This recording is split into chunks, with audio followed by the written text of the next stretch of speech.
Roger, if you can just describe how disappointing is this? You played such great tennis in that fifth set, to have double match point and not to be able to convert. That's not very common ground for you. Well, this year it is. I lost a couple of more with match points this year, so they all pretty much feel the same, you know. You feel somewhat empty, I guess, at the end because you tried everything, and you know, maybe it was luck, maybe it was he played well, maybe you didn't pick the right shot, maybe he did. You know, it's just can't turn back time. But look, obviously, I had to come up with a couple of good shots on match points. At least I don't feel I have that many regrets from that regard on. But obviously, you feel like you left something out if you lose a match. You know, having had match point. Yeah, I mean, it wasn't a final, so I'm not, you know, as disappointed if it would have been a final. So that's the only positive news, to draw anything out of it. Can you speak to your fitness today, how tired you were or not? No, not really tired. Just, I guess, tense, you know, from the situation and from the crowd, and it was, you know, electric, and it was good tennis at the end, so that was the tougher part than the fitness. I mean, I don't think it was the longest match, so we didn't have the longest rally, so from a fitness standpoint I came into this match perfectly ready, didn't drop any sets, didn't waste any time on the court, so I felt good out there. As we got into the second week, could you feel the hopes of people around you looking forward to a Federer and Nadal final? Around me, do you mean like my team? Just the New York, the atmosphere, and the buzz around. I mean, not from my team, no, because you go match by match and you don't want to go. You look ahead, and you just can't do that with the caliber of players around you. I had a tough draw with Soderling and now Novak in my section, so I always knew I had my hands full with those kind of matches, and then the wind was being tough on us, you know, so that was an equalizer, and that made it really unpredictable. But today conditions were fine, you know. The only tough part was when the shade came in and the sun was on the side, you know. But yeah, of course, the excitement. I mean, I don't read too much press once the tournament starts, but I can only try to imagine the excitement around the two of us maybe playing us. Michelle? Once you saw that Rafael had won, did you even have in your mind at all that you wanted to play him tomorrow? How much would you have been looking forward to that match? Because a lot of the fans obviously wanted that match. Yeah, I mean, it happens all the time. Every other week when you make a final, you either see who's won before you, or you go ahead and try to make it there. So it's not something I've never had to deal with. I would have loved to play against him here. I mean, I did my hard yards the last 6 years making it to the finals, and he was unfortunately never there. So that's obviously disappointing, and now 1 point away from this happening. Obviously it's a bit of a disappointment, but just being there and then losing, that would have been nice either. So now we'll never know how it would have gone, but if it would have made it to the finals, I would have obviously wanted to win. Cindy? Roger, was there one aspect of your game that you felt broke down today? And second to that, was there any moment where you thought, I actually do have this? I mean, it was close in the fifth.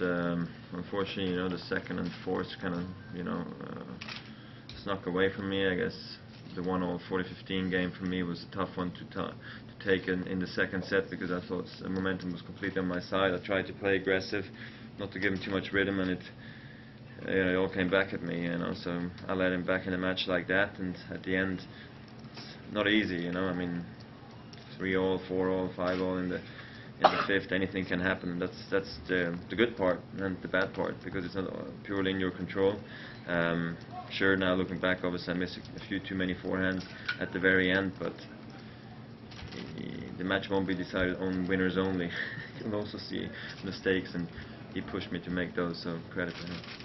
Willie? Roger, as somebody who's made plenty of history yourself, what are your thoughts on the opportunity that Rafa has to make history with the 3 straight slams and completing the career slam?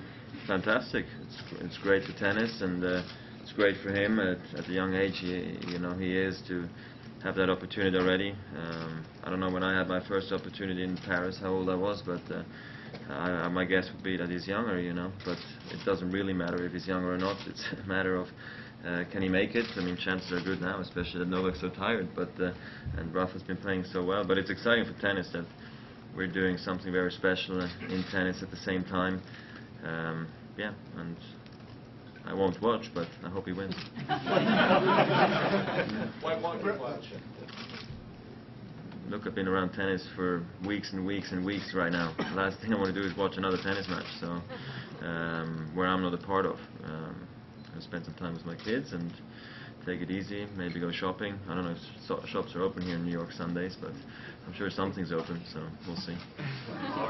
Roger, you began by saying that maybe it was luck, maybe it wasn't. Could you go into that a little bit more, amplify that, what you meant by that? I can't, no. I can't. I think I explained it. And could you you don't talk know. a little bit more about your forehand? No, I don't blame it on my forehand. I played a good first match point. The second one I tried to be a bit more safe on it because you never know if you're going to get another one. I didn't.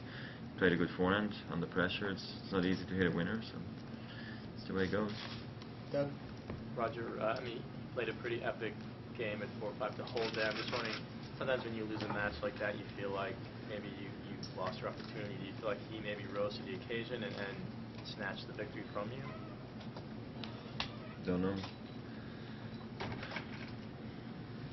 It was really hard to explain. I mean, I wish I could say like he only hit winners to get back and whatever, and I played my very best tennis, but it wasn't the case. It was just a case of a tough situation to be in for both of us, and someone has to win. You know, it's just the way it is. There's no draws in our sport, and obviously I'd like to see us a match like this being like 2 winners, but one guy had to win. But it won't be written that way, unfortunately, and it's a tough loss for me. But it's only going to fuel me with more motivation to practice hard and get back to Grand Slam finals, which I haven't been in for the last 3 slams. But I feel like I'm playing well, and I would have deserved to, as well to be in the finals tomorrow. But Noah's got the shot, and I wish him the best. To our left, Scott. Roger, was your back any kind of issue today? Did it bother you at all? No problems. Secondly, just on Novak, I mean, you know, you've handled him well here before. I mean, was he a different player in some ways today, standing up to the sort of psychic weight? Everybody in the crowd wanted him to go down because of the prospect of you and Rafa, and yet he held up under great pressure. Well, I mean, I was the favorite, so there was not that much pressure on him, but he played well under the circumstances, being in semifinals of a slam. But honestly, I think he played already well against me the last 3 times we played here in New York, so it was not like the guy can't play under pressure. He's proven his point, and time and time again, so I knew he was going to be a really tough opponent. The guys who overlooked him don't know anything about tennis, unfortunately, so look, he played a good match. I kind of felt like the racket was in my control, and I just let those couple of sets slip away too quickly, instead of maybe make him work extra hard. But again, I did have match point, and I was a couple of points away, like I was a couple of points away from victory last year here at the Open. So it's 2 tough losses in 2 years, but anyhow, I feel like I play good tennis, so that's positive at least. How much of a shot do you think he has, Roger, given this Super Saturday? Sorry, I didn't hear.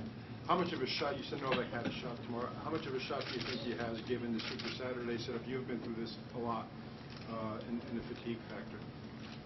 Ask him how he feels. Yeah, I mean, it's tough. We played second, so that's not an advantage.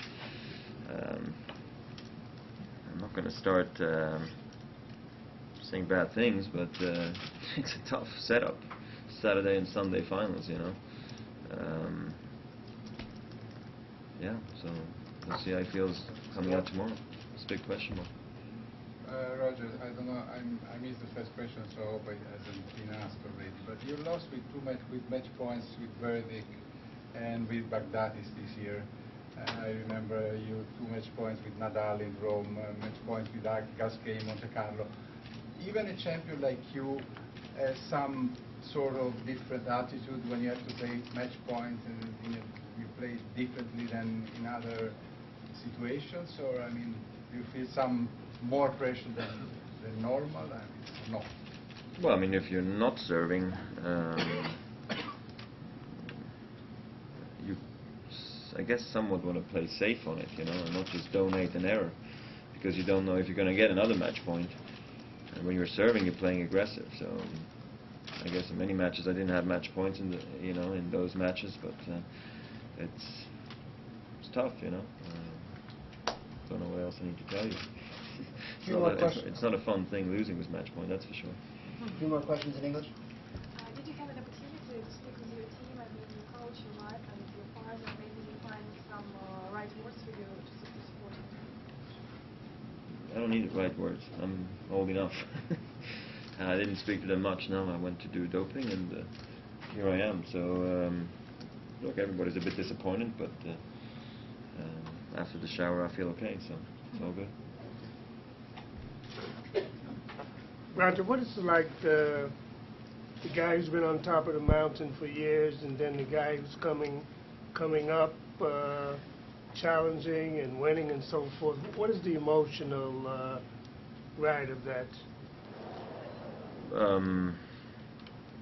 It's normal because you can go through 10, 15-year career thinking you'll always be at the very top. I think I did incredible work staying so long, in the top two in the world. I never would have guessed in 04 when I got to number one for the first time that it was going to carry me for so long, and that I was always going to be part of quarters, semis, finals of slams, and get a shot over and over again. I struggled to get into my first Grand Slam final back in 2003, whereas everybody predicted I was going to win many and get to number one, and it's just not as easy as it seems. You can see with other players who are trying it, and there's many tough guys out there, and it's gotten very physical, very mental, but I think I'm doing really well under the circumstances with as many challengers, but I got a few guys back who were able to beat me, and many times when I lose I feel it's in my racket, and that's a good thing, I wouldn't want to feel the way that I couldn't compete as a new generation, but I can, and it's not a problem for me. Okay, that's our last question in English. So if you want to give a second for the English.